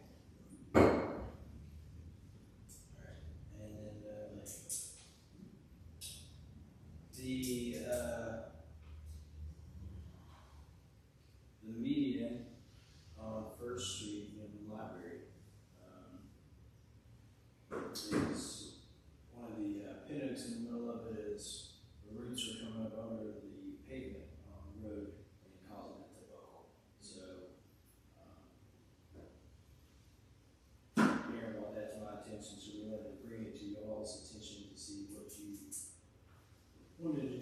the tree, because it's, probably gonna need to be removed, to be able to repair that street. So, if we remove it, do you wanna replace it with any certain type of tree, or not replace it with a tree at all?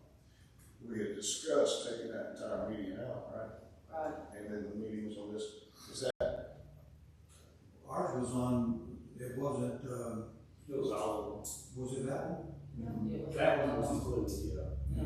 Yeah. But Okay, I was in the quote. That one was included because That's why of we it was, wanted to get yeah. that out of there. yeah, that was the main reason to clean that street up. have you heard anything on the, short session?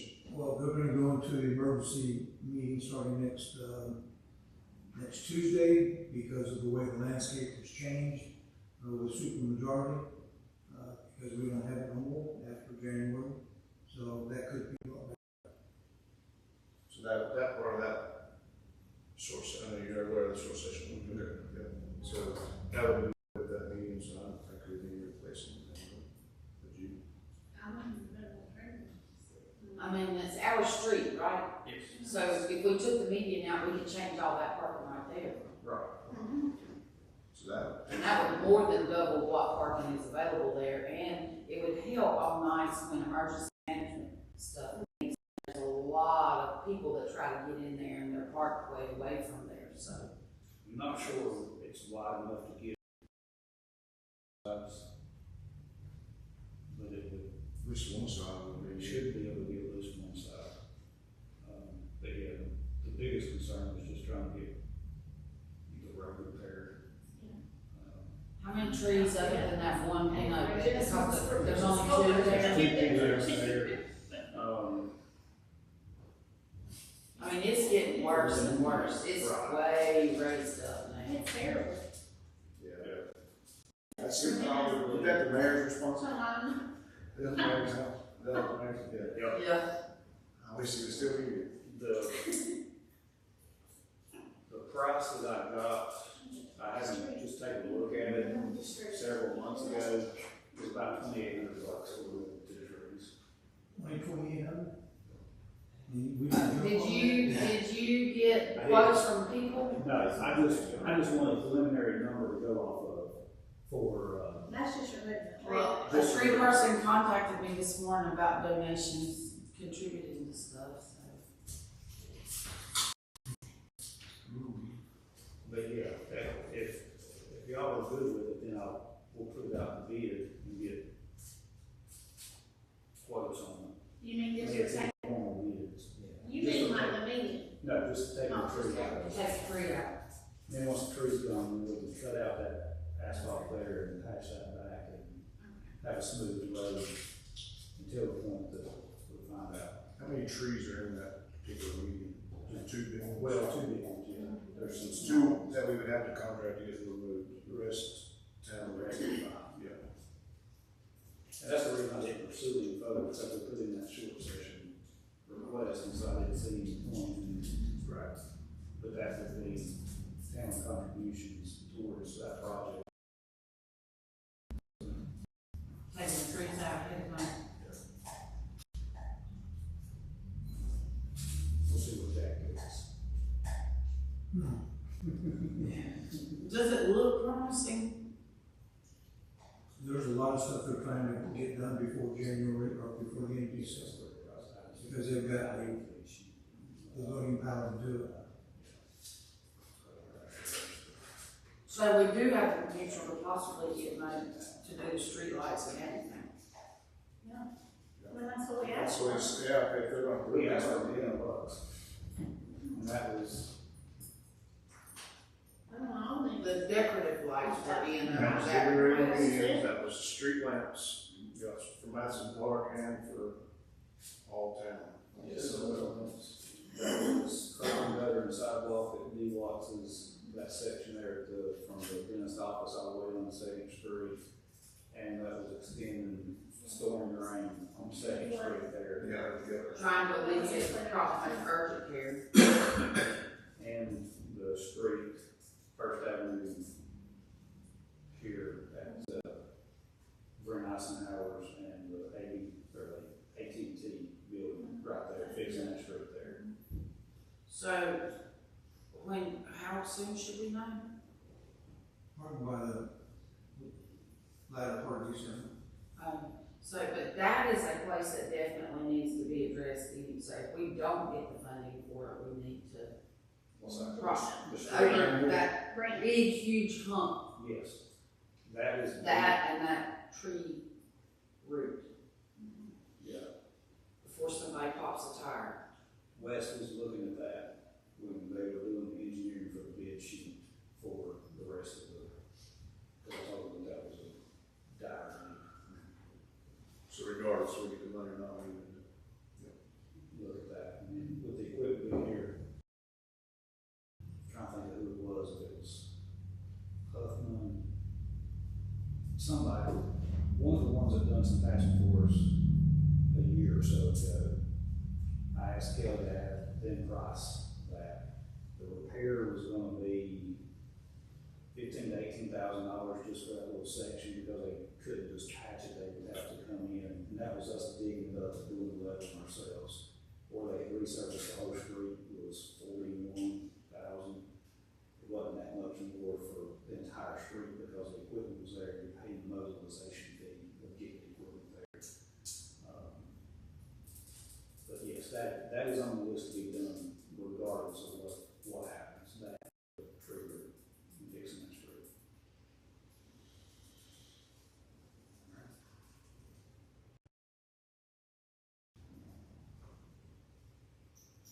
anything else? Putting it up Friday, so we'll get it up. Eric's gonna drop it off at the park Friday morning. Tree service will be there, and Jay from Muscle Design will be there as well. So we'll start on that Friday. What time? 8 o'clock. I can come, can Yeah, she got stands. Yeah. I don't work. It's not allowed. You will be up, I think, I I don't got trigger on. work. Yeah. Yeah, I don't work. And I do want to thank,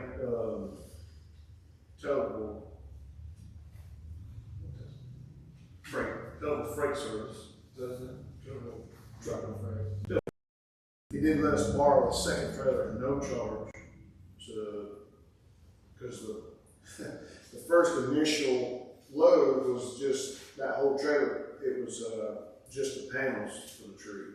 So the second trailer, about a third of the trailer was used for the frame. Thank you, goodness gracious. Used for the frame. And the solution we had, instead of buying another trailer, is we can load locks. They're aluminum squared load locks. You throw a few of those down through the trailer, you put some plywood on top of it, you create a shelf. So many do you need? I've got two. Well, we'll need several because you'll need one for each vertical E-lock. So I don't know how many we'll need. It just depends on how we rearrange the trailer to get, because it's the panel 4 foot high, so you're gonna have to go up at least 4 foot high. Hopefully we can put some of the panels up on top, and then the frame, I don't think it'll fit on. We just make half the Right. set the frame. So this depends on how many vertical E-tracks you got, is how many we'll need. I'm gonna say 6, somewhere in there. And then sheets of plywood, and it'll all fit on there pretty easily. I made the presents, the small ones, so I have to finish them, put the ribbon on it, and I got snowflakes I'm putting on it, but I still have to make the bigger ones. So those should be ready by the time the tree goes up. So plus the turnaround, like if we get some people that are coming in late, what, when's the latest? We can add to Add them as we go, yeah. Cause I still have some contributors that would be probably box worthy that, well, I mean, Annette Hartness is one of them, so I haven't picked hers up yet.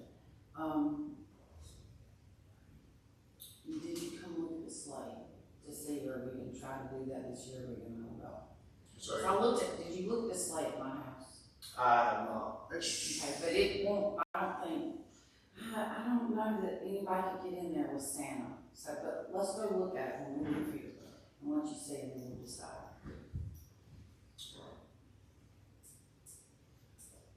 That's all I have. I don't have anything else. any general discussion from the Can council? I run through this Christmas stuff so that we see?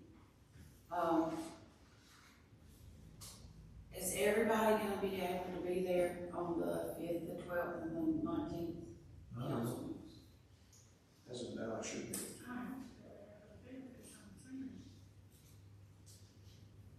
But, If I can't run. so you're sitting in your place where you can't get there, okay? I thought we were together. Okay, so tree lighting night, has everybody seen the whole lineup of music and everything that's going on? So, I mean, I can run quick, but the entire school of Talisman Elementary singing to start at 5:30. Now, as a council, do you want to do like a little bit of talking that's gonna be said and turn the light on right at 5:30, or you wanna wait and do it at 6 o'clock? Like let Taylorsville, the 3rd through 5th sing, the K through 2 sing, then the whole school sings, and then we do the talking and the countdown and light the tree, and then the carriages start. Okay, so,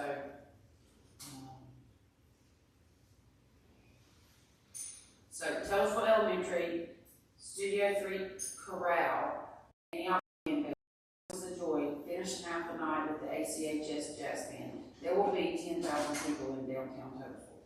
Probably not, but maybe around 7. So there's going to be a bunch of people in town that night. Additionally, Make a Joyful Noise or Joyful Noise, which is a group of 12 to 17-year-old kids that are part of the Studio 3 that play mandolins, fiddles, banjos, and bass. They're going to be stationed on this upper part of town. They want to go and enjoy the children and the tree lighting and see it turn on, and then they're going to come set up here somewhere and be playing on this upper end of town. Okay, this lady named Pat, don't know her last name, but I've known her for several years. She's from Love Valley. She has this horse that is a, what do you call this horse? What do you call those horses? Frisian? No, that's like if you had a dog and he was a thing, you know what? Dalmatian? No, Apples. come on, we're playing. A therapy, not a therapy dog, but There's a service. emotional support service animal. So Pat has a miniature horse that is service animal certified that she used in downtown weekend to work in conjunction with the children's art theme. That it has a little cake that it puts on and she lets people get it and give donations. And they did it for Old Fort Elementary School. So Old Fort Elementary School is a school that Vicki Benson has been raising funds and toys and all this stuff for the entire time. So Miss Pat is going to walk said therapy horse around and let people pet it and make donations to Old Fort Elementary School. And then Vicki Benson will give her the check with all the money and she can take to school and buy whatever she needs up there, because that's her hometown elementary school. Let's see, is that the 2 biggest additions? That's getting stuff on the upper end. Okay. Getting said live setup of the live nativity, and they're great. They spoke with Ben Falkenberry, and David was great with it. He said, I totally get it. We totally understand. We still want to expand and do some other things.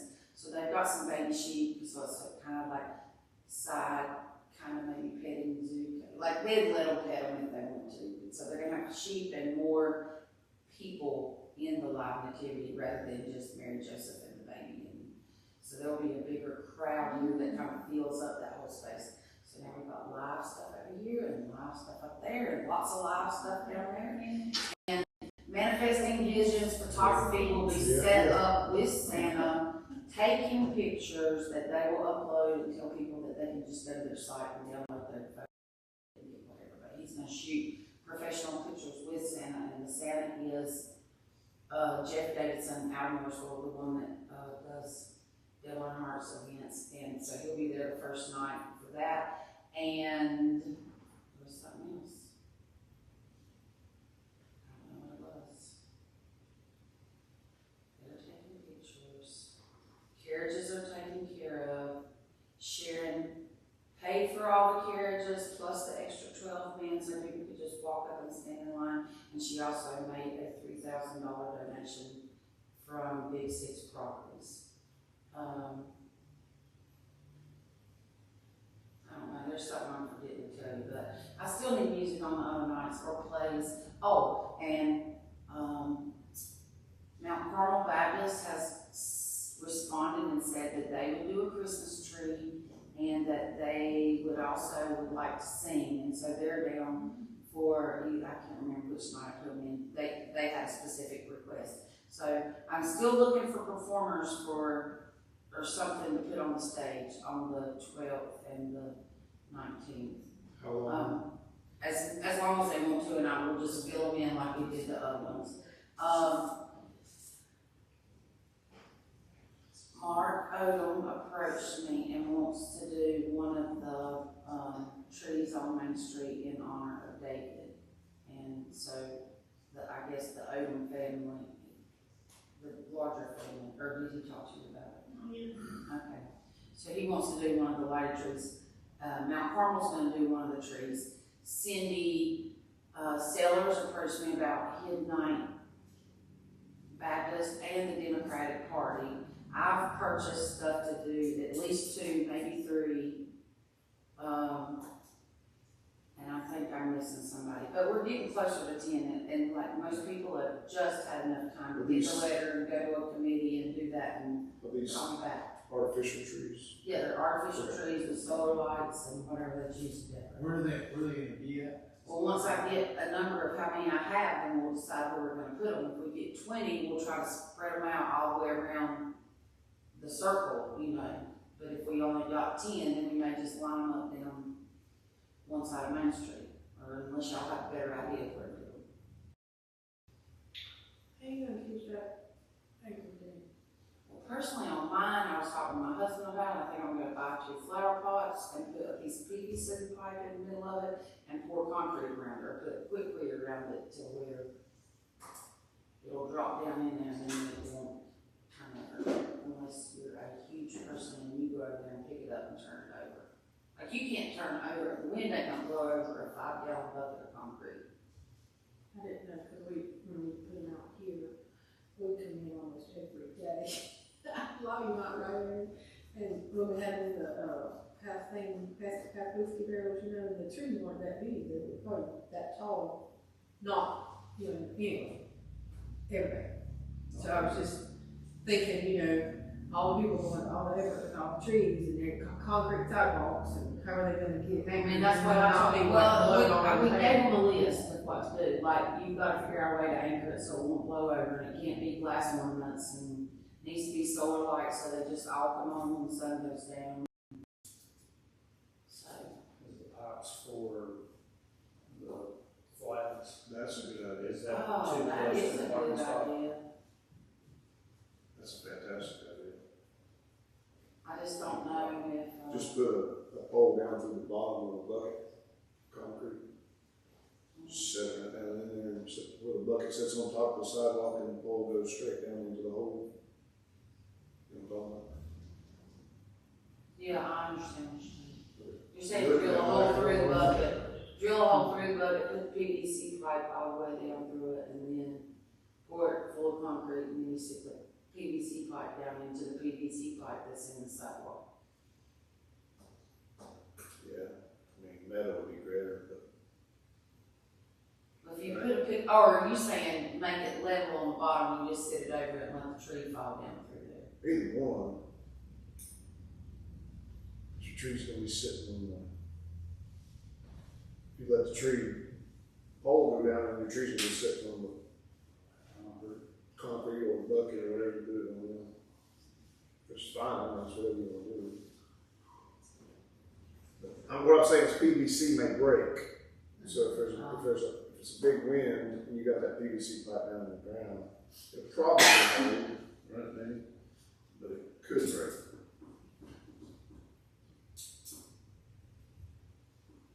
I don't know, I just, on the letter it says it was up to them. Right. Like,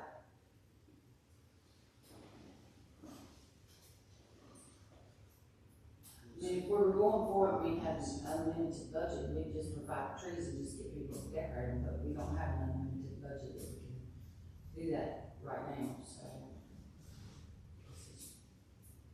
Roll with it. I think it's more people hear about it and stuff, more people have like reached out and said they won't do it, like it's been other people other than just the churches, and I sent them to the schools and I hadn't heard a word from the schools, so.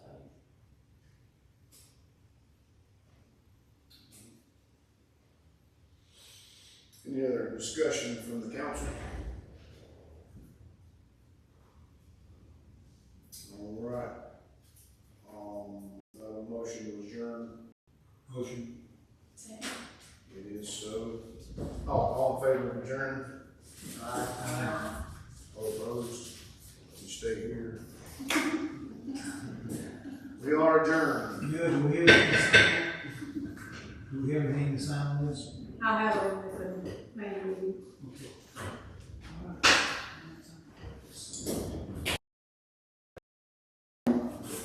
I think that Create on Main's doing 3 crafts each night, she's sponsoring all that.